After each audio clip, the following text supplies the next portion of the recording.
Bill Lindsay of the Panthers Radio Network and NHL Network joins us as we get ready to spend some time writing the eulogy on this Florida Panther season. And Bill Lindsay's getting ready to go to the Keys. Unfortunately, he's going to the Keys a bit earlier than usual this season, but he's about to go out there and catch some tarpon. So that's going to be a good time for him.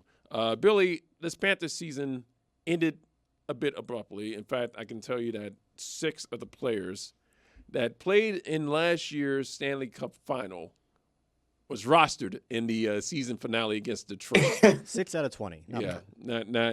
Imagine the amount of different line combinations we had to use this year.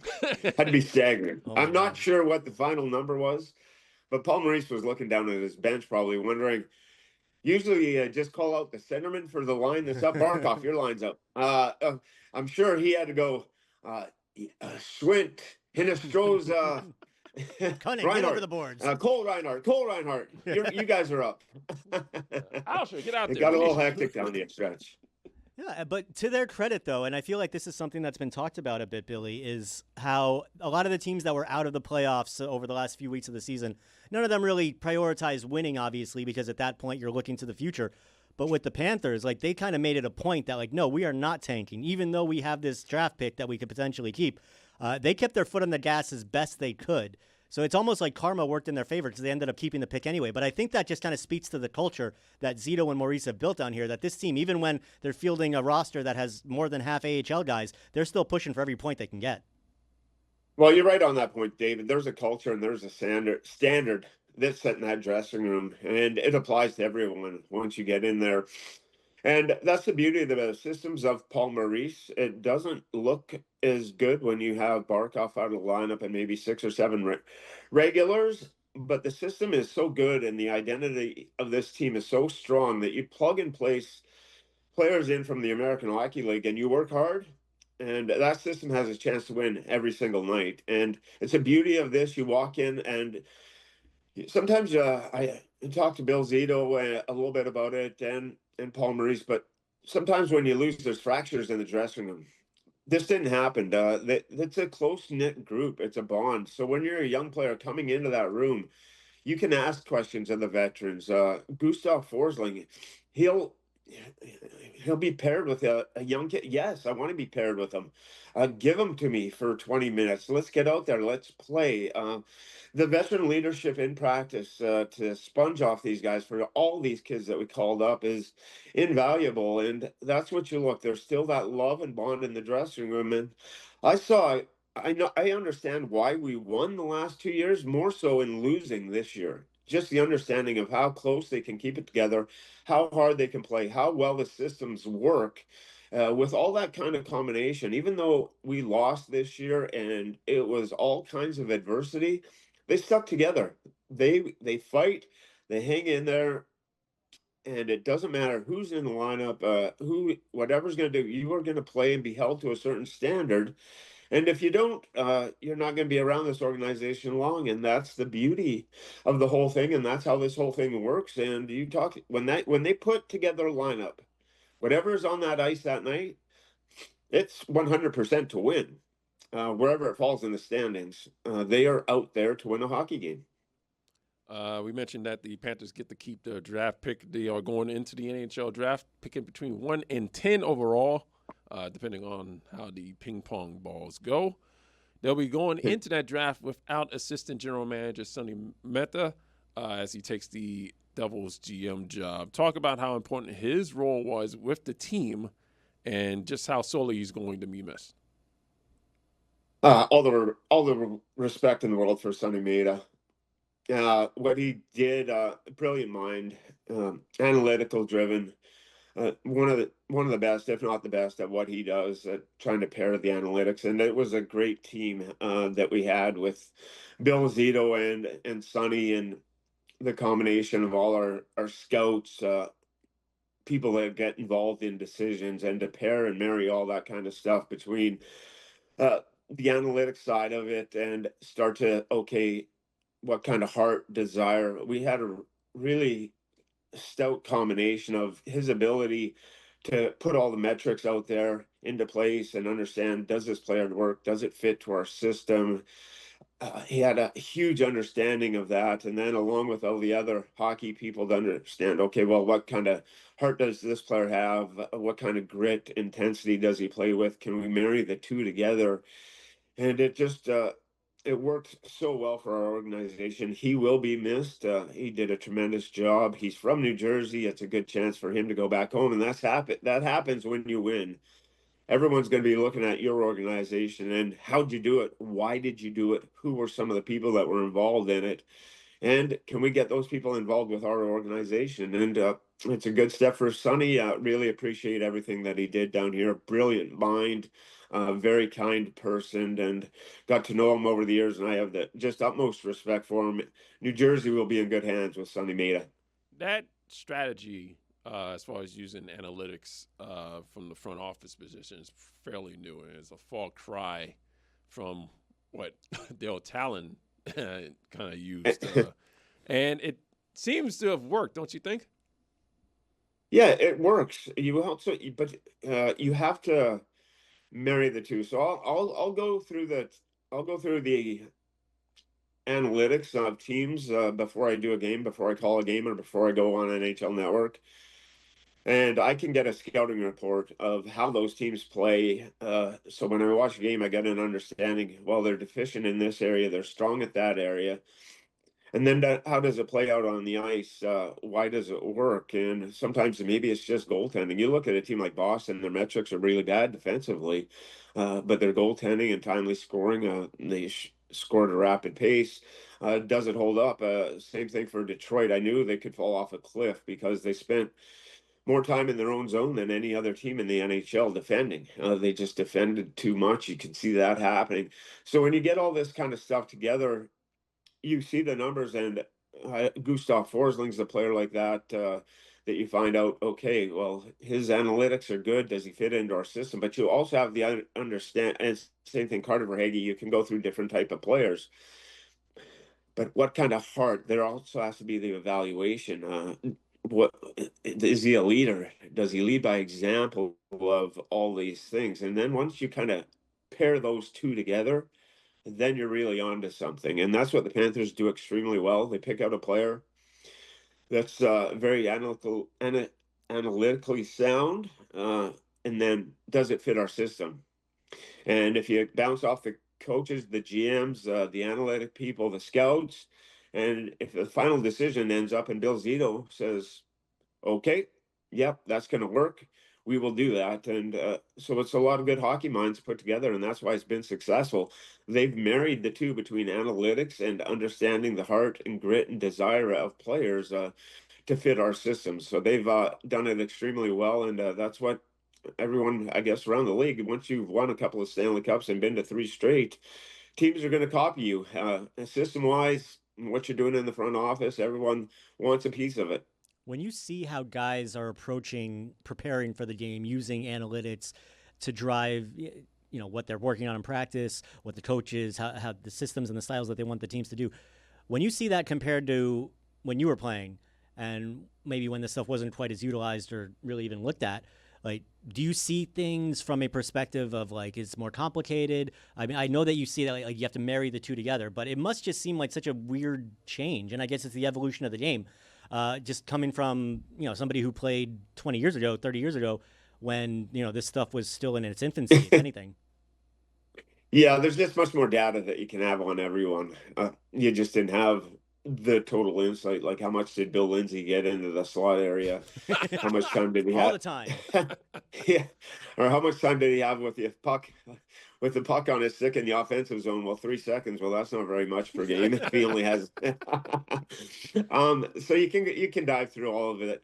I would say the changes happen, but you can still see with an eye test and get an understanding.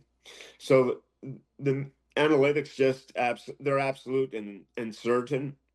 They would be helpful to everyone, I guess, to a hockey player, that if you get the understanding and they show you right to your face, well, this is what's happening, that they can make you a much better hockey player too.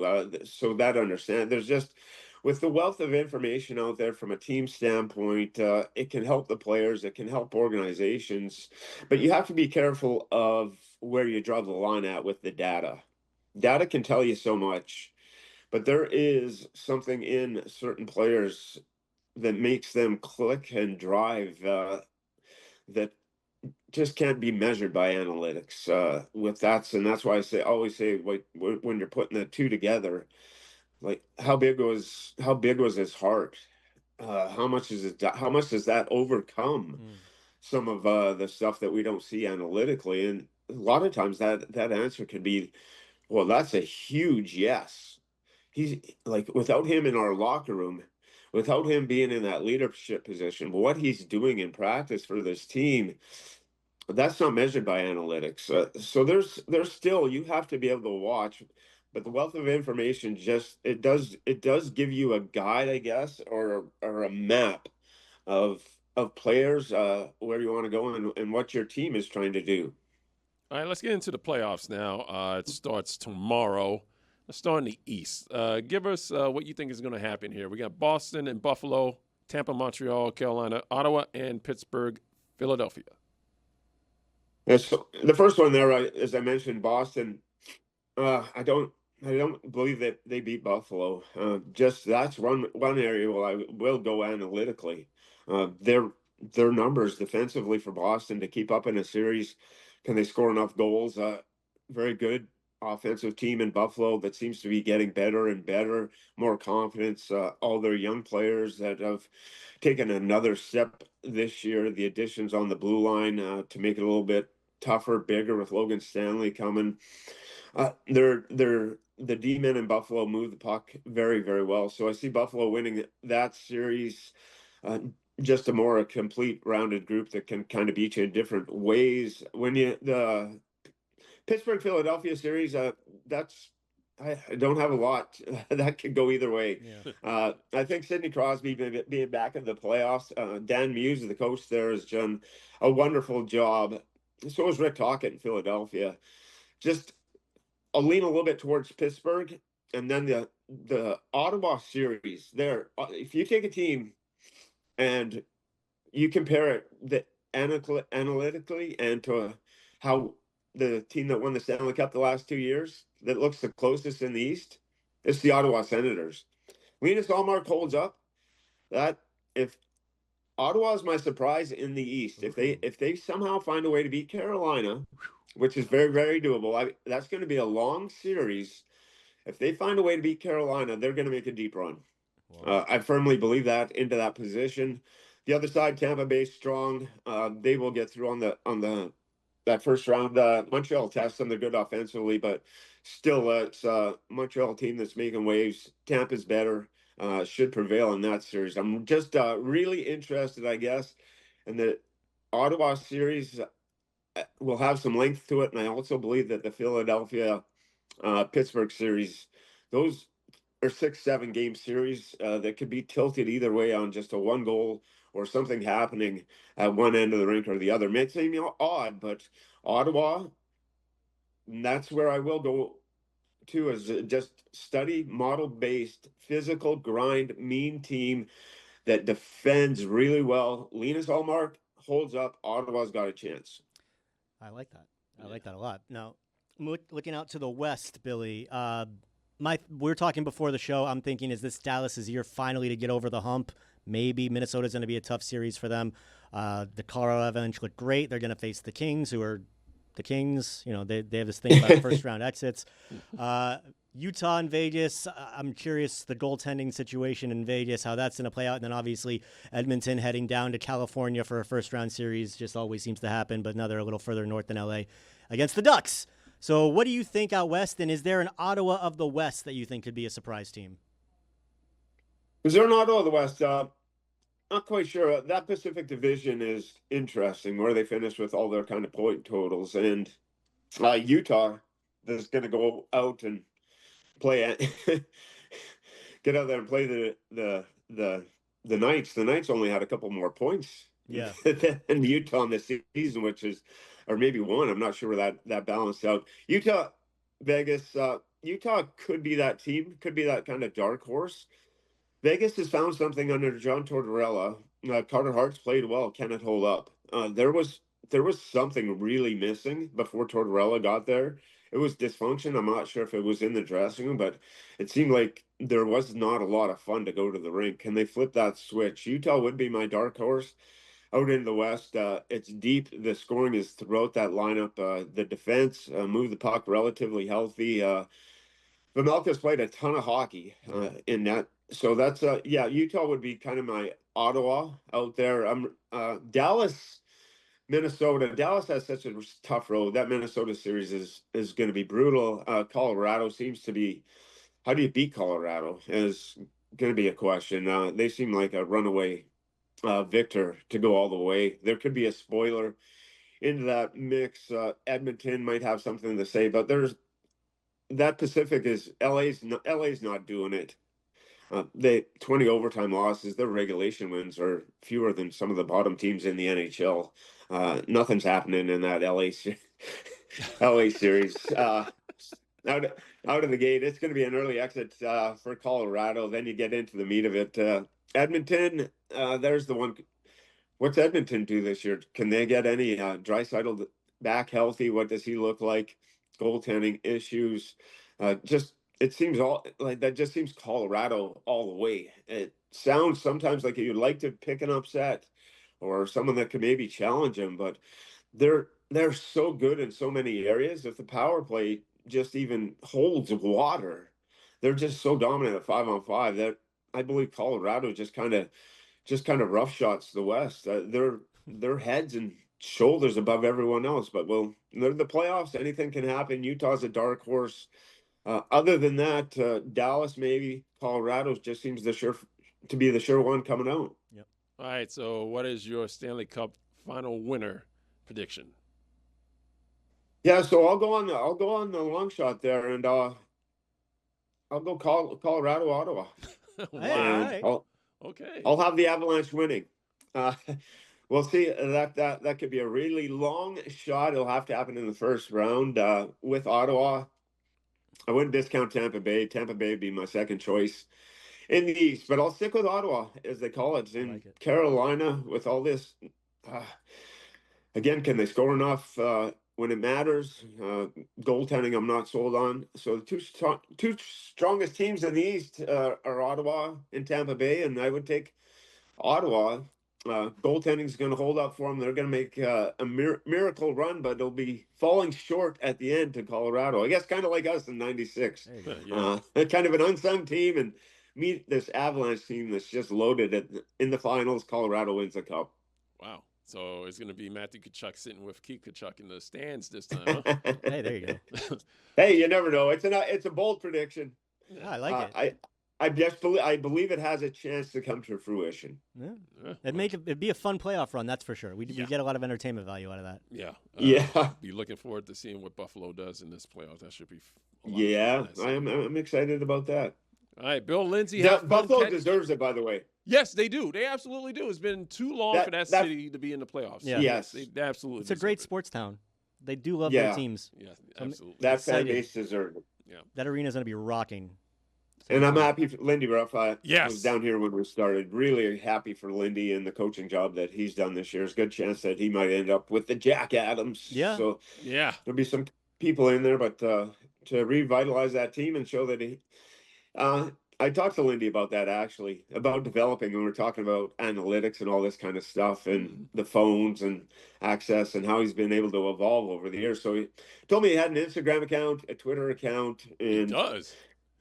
yeah, so he could follow everyone and keep up to date. Doesn't post anything, Okay. but he wants to understand what's happening in that world so he can communicate with some of his younger players. So he's made a full-on effort to kind of change with the times, and that's why you see coaches, when they're able to adapt later, that they have an understanding.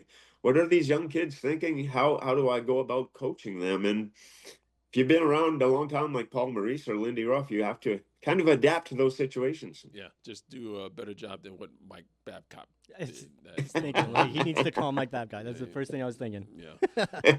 Well, Billy, enjoy the fishing. Yeah, well, yeah, long summer. Wow, crazy. Yeah, it's gonna be a long, long summer. It's still gonna go by fast. Yeah. Yeah, I bet it will. Everyone get by. Well, hopefully everyone gets healed. We did it.